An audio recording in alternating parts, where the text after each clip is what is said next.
ಜಾತಿ ಧರ್ಮ ಅನ್ನೋದು ಎಲ್ಲಿಂದ ಬಂತು ನನಗಂತೂ ಗೊತ್ತಿಲ್ಲ.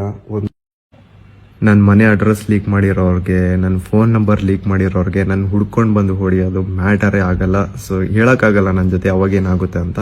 ಹಾಗಾಗಿ ಎಲ್ಲ ಕಂಟೆಂಟ್ ಕ್ರಿಯೇಟರ್ಸಲ್ಲೂ ನಾನು ಕೇಳ್ಕೊತಾ ಇದ್ದೀನಿ, ಪ್ಲೀಸ್ ಈ ಒಂದು ವಿಷಯದಲ್ಲಿ ನಿಮ್ಮ ವಾಯ್ಸ್ನ ರೇಸ್ ಮಾಡಿ ನಮ್ಮ ಕನ್ನಡ ಕಮ್ಯುನಿಟಿ, ಯೂಟ್ಯೂಬ್ ಕಮ್ಯುನಿಟಿನ ಪವರ್ ಏನು ಅಂತ ಈಗಲಾದರೂ ತೋರಿಸ್ಕೊಡಿ.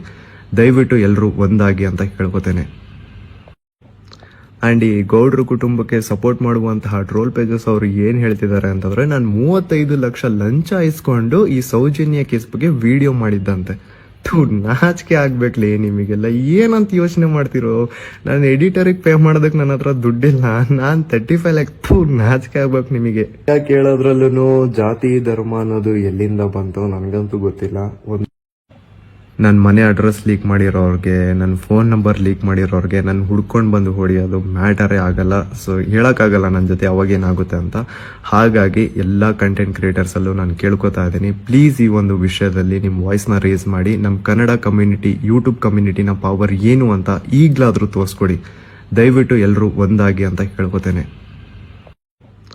ಆ್ಯಂಡ್ ಈ ಗೌಡ್ರ ಕುಟುಂಬಕ್ಕೆ ಸಪೋರ್ಟ್ ಮಾಡುವಂತಹ ಟ್ರೋಲ್ ಪೇಜಸ್ ಅವರು ಏನು ಹೇಳ್ತಿದ್ದಾರೆ ಅಂತಂದರೆ, ನಾನು 35 ಲಕ್ಷ ಲಂಚ ಇಸ್ಕೊಂಡು ಈ ಸೌಜನ್ಯ ಕೇಸ್ ಬಗ್ಗೆ ವಿಡಿಯೋ ಮಾಡಿದ್ದಂತೆ.